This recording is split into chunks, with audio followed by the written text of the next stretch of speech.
Greetings. Hello, Gordie Howe Elementary School teachers. Welcome back to work. I hope that you all had a nice, enjoyable summer, and I hope that your batteries have been fully recharged and you're looking forward to an exciting new year here at Gordie Howe. I hope most of you have also noticed that the person, me, standing in front of you is not the same principal that you had last year. So, some of you I know I've met because I hired and interviewed you over the summer, and I've seen all of you, made a few acquaintances, but I'd like to go ahead and take this time to formally introduce myself. Who am I? Well, my name is Robert Eeric Sevier. I was born in Fort Worth, Texas, grew up in Arlington, Texas, then kind of when I was an adult moved back to Fort Worth, Texas. I studied down the street at Texas Wesleyan University where I majored in political science. And after graduating with that, I became alternatively certified and began my teaching career in special education. I worked in a BIC unit. If those of you aren't familiar with it, there's just only a few in the district. My particular unit had 12 other schools that would feed students into my unit.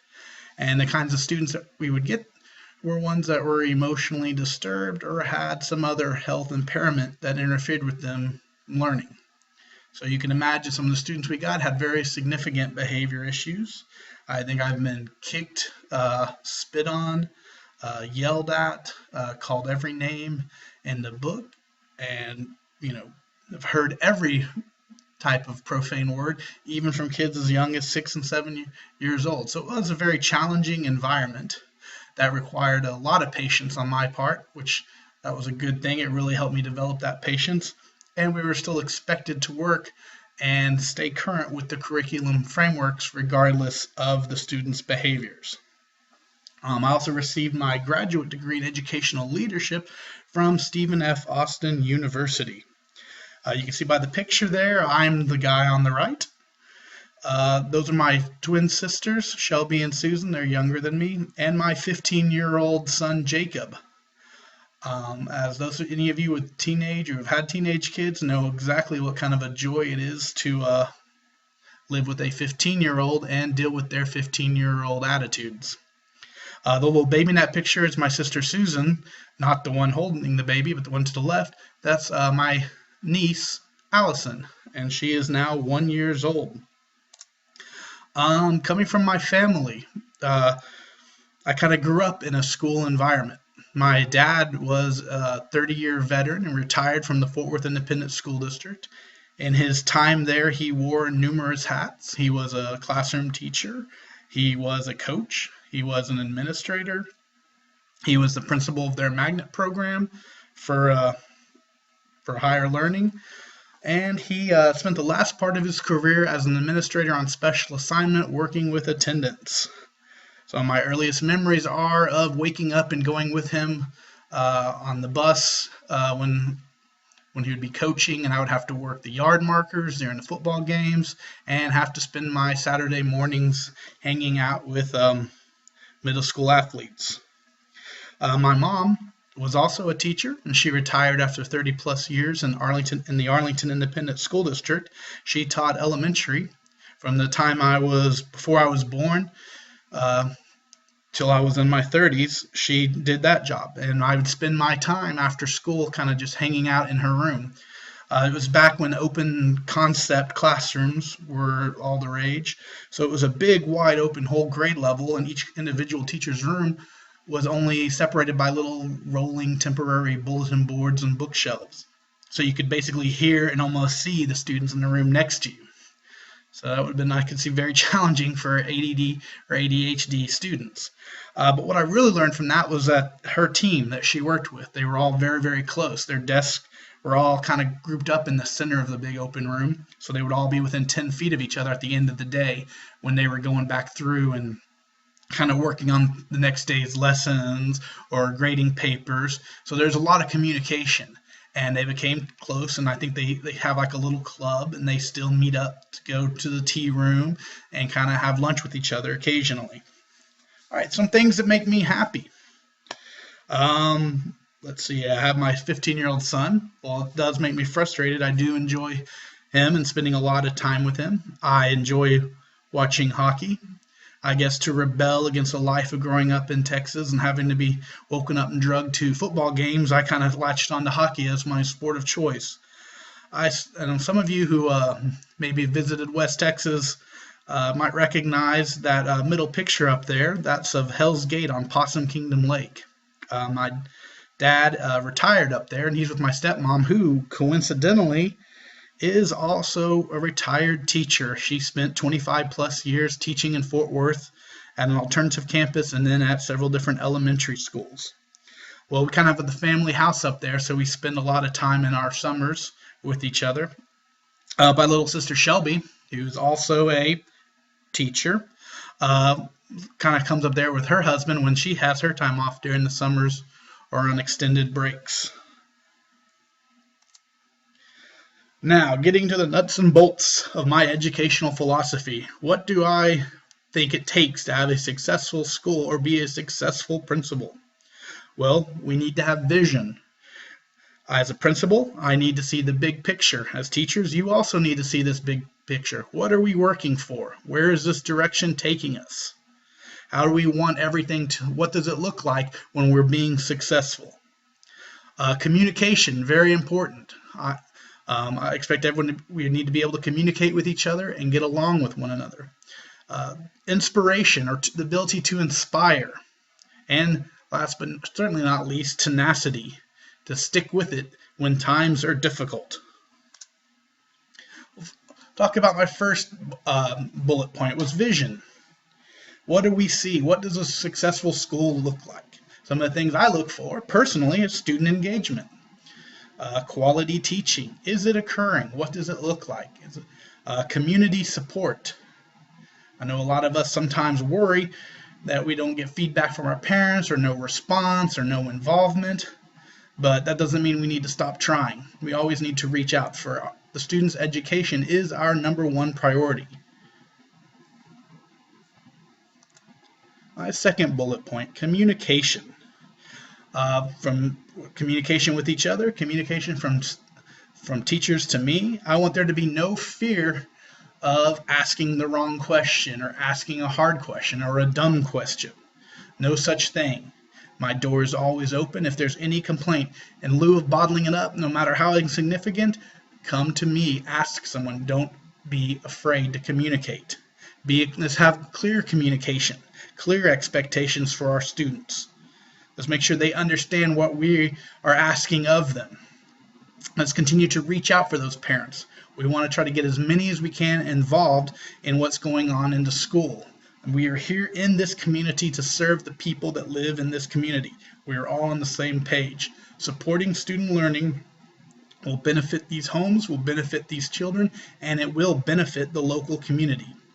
Teamwork. Again, we are all here to do the same thing. The students, parents, every member of this school, every member of the staff is all here on the same page to accomplish the same goals, and we need to work together to deal with it, to accomplish those goals. There are times when we are frustrated. There are people who we may have personal issues with. We need to set those things aside and communicate with each other and work as a team to reach our end goals. Inspiration, to inspire. See a quote from Benjamin Franklin there. Tell me and I forget. Teach me and I remember. Involve me and I learn. Now it is my job to inspire you guys to do the kind of teaching that you are all capable of doing. And it is your job to inspire the students to do the kind of learning that they are capable of doing. All of us need to take ownership and leadership of our teaching and work together. We don't want to just tell a student a bunch of facts, tell a student a bunch of rules of grammar or a bunch of math equations. We want them to be able to replicate that. We want them to be able to see the why behind, to be able to be involved in their learning and reach a group consensus. Tenacity. As a teacher, I guarantee you, most of you already have this. Our job is a job that very few people outside of other teachers really understand what goes on and what kind of obstacles we face on a daily basis in our classrooms. I have a quote there from Jefferson: "I haven't failed. I found 10,000 ways that don't work." And that's teachers. We don't fail. We don't give up. If we have a student who didn't pick up a concept one way, we find another way to teach them. We continue to try different methods and different tactics to find a way that helps them learn the concept that we're trying to teach. We face all kinds of challenges. People think we have, a lot of time off. They don't realize how many hours teachers actually have to put into their job outside of the 8 o'clock to 3 p.m. workday. Building lesson plans, gathering supplies, planning, communicating back and forth with parents, going to workshops, and we're given everything. We have some students that come to school ready to learn, already on grade level. We have other students that come from environments where education is not a priority. And we have to find ways to reach both kind of students, to get student engagement out of both students.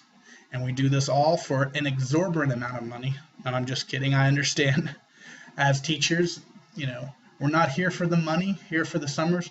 We're here because we have the ability to stay in the fight and work with kids and find a way to reach them. The kinds of expectations. What do I look for as a principal? How am I a nice guy or am I a mean guy? Well, this is what I expect out of you, and this will keep me being a very nice guy, is a willingness to learn. As educators, we all know the value of an education. We all know the value of learning. We are not exempt from that. After we got our degrees, we do not stop learning. We must continue to push ourselves, to develop ourselves professionally, to find new ways, new tactics. The students are changing, the community is changing. We cannot cling to ideals that may have worked for us for 10 years prior. One day it may not work anymore. We may have to have a willingness to learn, which brings new things, which brings us to the second point, a willingness to try the new things. We need to use new strategies. Maybe the way you've been presenting that lesson is the same way you've been doing it for the last 10 years, and now someone's coming along and saying, we got to do it this way and that way. Well, let's try those new ways. Let's not be afraid to change it up and evolve over time. If it works, it works. If it doesn't, let's evaluate why. Let's teach ourselves. I would like everyone to stay positively positive. I know it's a difficult March to June. I know some of those long stretches in there where we're ramping up for the STAR test kind of tends to upset you, can tend to get you stressed out. There may be moments where you think you're losing your classroom management and your kids are flying out of control. But let's think of the positive. Let's not backbite. Let's work together as a team.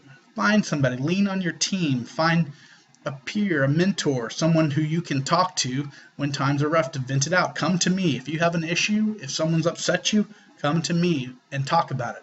Remember, no complaint too small. My door's always open to hear, so we can work it out. I'd rather people let stuff go, find resolution, than keep letting little things fester and affect our school morale. Teamwork. Again, I'm talking about school morale. Teamwork, we've got to be on the same page working together. As human beings, we are going to have conflicts. We need to resolve these. I've been a part of schools that had great teamwork and everyone got along, and then I've been a part of schools where there would be drama and backbiting. And that the principal would have to step in and settle it and move on from there. And I can tell you that a school that has a positive attitude and works together as a team is a much happier place. You're much more willing to wake up each morning and show up at your work. You shouldn't have to dread coming into work and dread seeing some of your coworkers. So let's come together with the community, with all of us here, and with our students, and have clear expectations and clear teamwork of where we're going this year. So you guys are the makers of tomorrow. I can look out there and see all this knowledge, all this information, all this creativity. But it is up to us to come together as a team and work together as a team to improve this school and to reach these students. And we need to rely on each other. and have each other's back. I will support y'all to the ends of the earth. As long as you are following the expectations and following the guidelines set forth, I will support you forever. I'm very happy to